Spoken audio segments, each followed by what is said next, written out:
नया घर बनाया, वास्तु के अनुसार बनाया, लेकिन ऐसा बना कि उसमें आने के बाद एक एक रुपए के लिए तरस गए।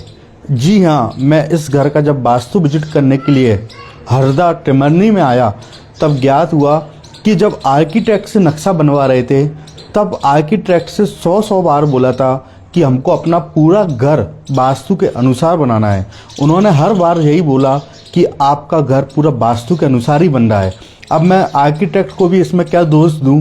अब आपको दिखाता हूं कि इस नक्शे को जब आर्किटेक्ट ने बनाया था, तब आप देखिए कि यह घर पूरब दिशा यह है, पश्चिम मुखी घर है, तो आर्किटेक्ट ने इसको ईशान कोण माना, यहाँ पर मंदिर बनाया, और जहाँ पर जो रसोई घर बनाया है, जहाँ पर इसको साउथ ईस्ट माना, क्योंकि साउथ और ईस्ट का कॉर्नर साउथ ईस्ट, और यहाँ पर इसको साउथ वेस्ट माना इस दुकान को, और नॉर्थ वेस्ट में गेट ओपन किया। जो एक हर इंसान जो जितना मोटा मोटा वास्तु जानता है वो भी यही उपयोग करता है। लेकिन अगर वास्तु मात्र इतने में होता तो आज भारत में जितने घर बन रहे हैं, अधिकतर 80% सब सुखी होते। वास्तु यह है ही नहीं। क्यों? क्योंकि यह प्लॉट रेक्टेंगुलर है। 0 डिग्री पर टिल्ट होने के बाद जब इसका एकदम मैं एग्जैक्ट साउथ ईस्ट देख रहा हूँ, तब एग्जैक्ट साउथ ईस्ट यहाँ पर आ रहा है जहाँ इसका टॉयलेट बना है। जब साउथ ईस्ट में टॉयलेट बन जाता है, धन की कमी और बीमारियां, मांगलिक कार्य नहीं होते। इसी की तरह जिसको नॉर्थ ईस्ट मानना है, यह नॉर्थ ईस्ट में टॉयलेट बना दिया, जबकि नॉर्थ ईस्ट को यह माना, एग्जैक्ट नॉर्थ ईस्ट में टॉयलेट बन गया। नॉर्थ ईस्ट में जब टॉयलेट बन जाएगा, व्यक्ति बहुत ज़्यादा परेशान हो जाएगा। इसी के साथ दुकान को जैसे साउथ वेस्ट में बनाया गया, साउथ वेस्ट की दुकान का लेवल नीचा किया गया। इसी के साथ नॉर्थ वेस्ट, ऊपर दिखाओ, north west open to sky कर दिया।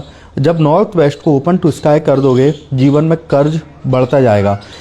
जब मकान बनाया, बैंक से अच्छा खासा लोन लिया, लोन लेने के बाद मकान बनाया, और जीवन में अरमान थे कि इस घर में आने के बाद ऐसा व्यापार करेंगे और यह नए जीवन में कार्य करेंगे।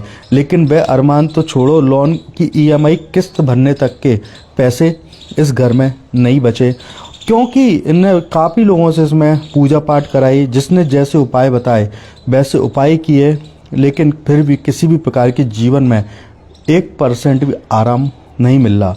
क्योंकि पहला वास्तु को इतना नहीं है। वास्तु को समझने के लिए आपको पहले ज़मीन की ऊर्जा देखनी पड़ेगी, ज़मीन का ढलान किस तरफ है यह देखना पड़ेगा, कौन सा कॉलम बीम आप पहले खड़ा कर रहे हो यह देखना पड़ेगा, ईंटों की जुड़ाई जब बनाते हो तब पहले कौन सी दीवार की ईंटों की जुड़ाई होनी चाहिए दिशा में, वह देखनी पड़ेगी। इसी के साथ आपको यह देखना पड़ेगा कि डिग्री के अनुसार आपकी दिशाएं कहाँ पर हैं।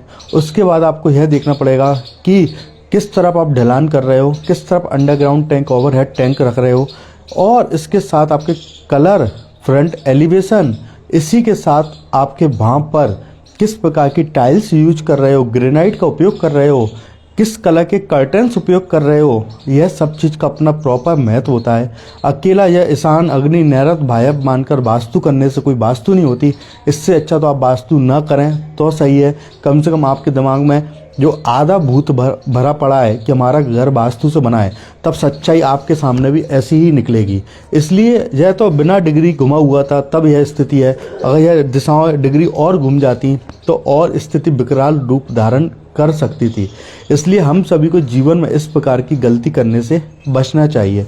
अब इसमें मैंने यहाँ पर इसमें ज़मीन के अंदर इसमें सबसे बड़ी गलती आर्किटेक्ट की एक और है। देखिए मैं आपको दिखाता हूँ कि यह आपको दिख रहा होगा, ये कॉलम का ब्लैक ब्लैक निशान, यहाँ पर एक कॉलम खड़ा किया गया जो कि ब्रह्म स्थान में आ रहा है। जब ब्रह्म स्थान में कॉलम खड़ा कर देंगे, तब 100% उस जगह पर रहने वाले लोगों को किसी भी प्रकार की जीवन में उन्नति, सुख, शांति, समृद्धि किसी भी प्रकार के जीवन में प्राप्त नहीं होगी।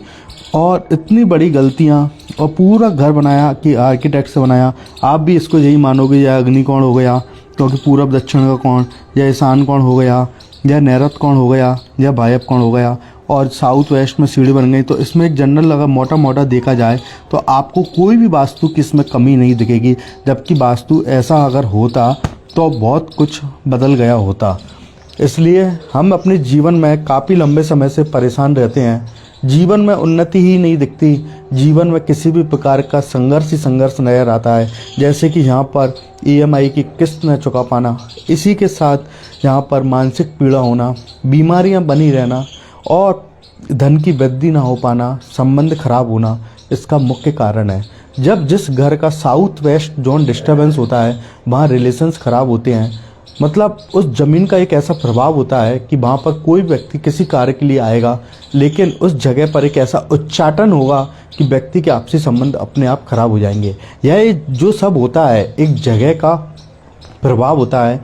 वास्तु कोई तोड़ फोड़ का विज्ञान नहीं है, वास्तु है मात्र ऊर्जाओं को बदलना।